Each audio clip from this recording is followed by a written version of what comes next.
Hi, Elliott students. My name is Renee Reyes, and I am Salvina Reyes's mom. I am here to read Chester's Way. My name is Chester. I like croquet and peanut butter and making my bed. Chester had his own way of doing things. He always cut his sandwiches diagonally. He always got out of bed on the same side, and he never left the house without double knotting his shoes. Chester always had the same thing for breakfast: toast with jam and peanut butter. And he always carried a miniature first aid kit in his back pocket, just in case. You definitely have a mind of your own, said Chester's mother. That's one way to put it, said Chester's father. Chester's best friend Wilson was exactly the same way. That's why they were best friends. Chester wouldn't play baseball unless Wilson played, and they never swung at the first pitch or slid head first. Wilson wouldn't ride his bike unless Chester wanted to, and they always used hand signals. If Chester was hungry, Wilson was too, but they rarely ate between meals. Some days I can't tell those two apart, said Wilson's mother. Me either, said Wilson's father. Chester and Wilson. Wilson and Chester. That's the way it was.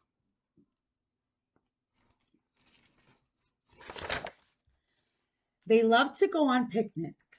Once, when Wilson accidentally swallowed a watermelon seed and cried because he was afraid that a watermelon plant would grow inside him, Chester swallowed one too.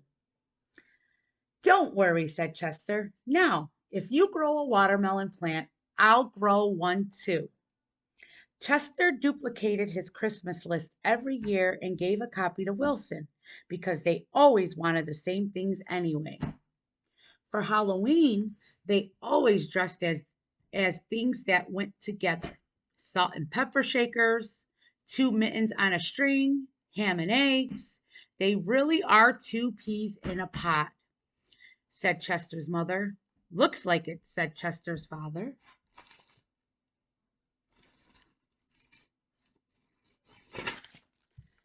In spring, Chester and Wilson shared the same umbrella.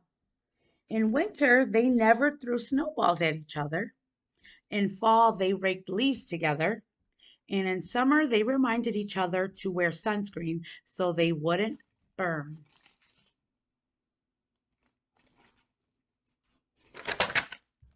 Chester and Wilson, Wilson and Chester, that's the way it was. And then Lily moved into the neighborhood. I'm Lily. I am the queen. I like everything. Lily had her own way of doing things. There's Lily. She wore band-aids all over her arms and legs to look brave. She she talked backwards to herself sometimes, so no one would know what she was saying. And she never left the house without one of her nifty disguises. Lily waved at all the cats that passed by, even if she didn't know who was in them. And she always carried a loaded squirt gun in her back pocket just in case. She definitely has a mind of her own, said Chester. That's one way to put it, said Wilson.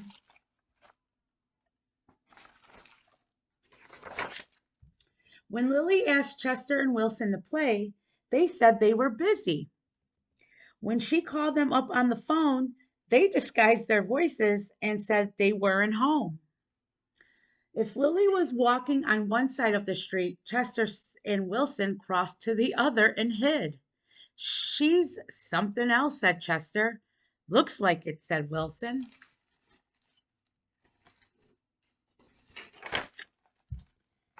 One day, while Chester and Wilson were practicing their hand signals, some older boys rode by, popping willies.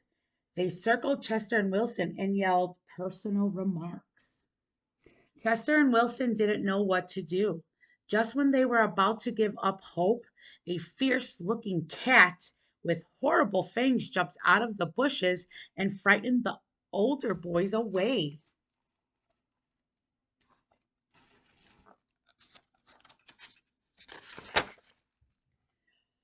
Are you who I think you are? Chester asked the cat. Of course, the cat replied. Thank you, Lily, said Chester. You're welcome, Chester, said Lily. Thank you, Lily, said Wilson. You're welcome, Wilson, said Lily. I'm glad you were wearing a disguise, said Chester, and I'm glad you had your squirt gun, said Wilson. I always do, said Lily, just in case.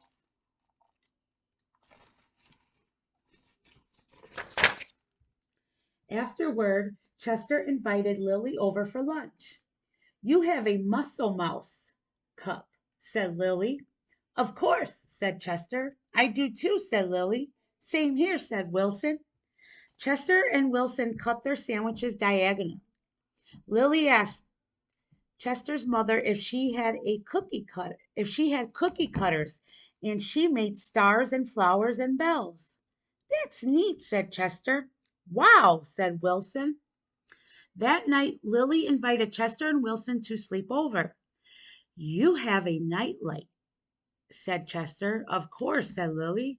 I do too, said Chester. Same here, said Wilson. Chester and Wilson wanted toast with jam and peanut butter for breakfast the next morning. Boring, said Lily. Try this instead. This is good, said Chester. Wow, said Wilson.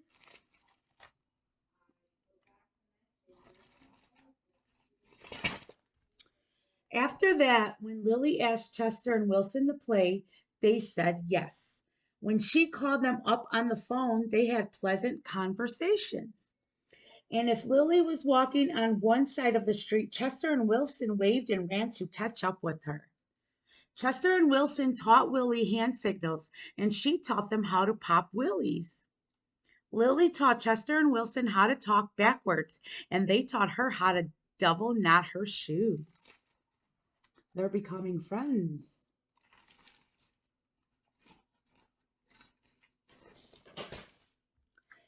Some days I can't tell those three apart, said Lily's mother.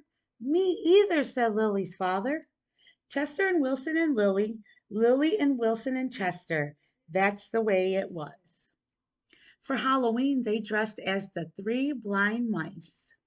For Christmas, Lily gave Chester and Wilson nifty disguises, and they gave her a box of multicolored shoelaces, extra long for double knotting. They loved to go on picnics. When Chester and Wilson told Lily about how they had each swallowed a watermelon seed once. Lily swallowed three of them. I'll grow a watermelon plant for each of us, she said. That is so cute. In spring, Chester and Wilson and Lily shared the same umbrella. In winter, they never threw snowballs at each other. In fall, they raked leaves together. And in summer, they reminded each other to wear sunscreen so they wouldn't burn. Chester and Wilson and Lily, Lily and Wilson and Chester. That's the way it was. They all turned out to be friends. And then Victor moved into the neighborhood. How cute. Now there was four. Well, boys and girls, I hope you enjoyed Chester's Way and look forward to more books. Keep on reading, girls and boys. Have a good day.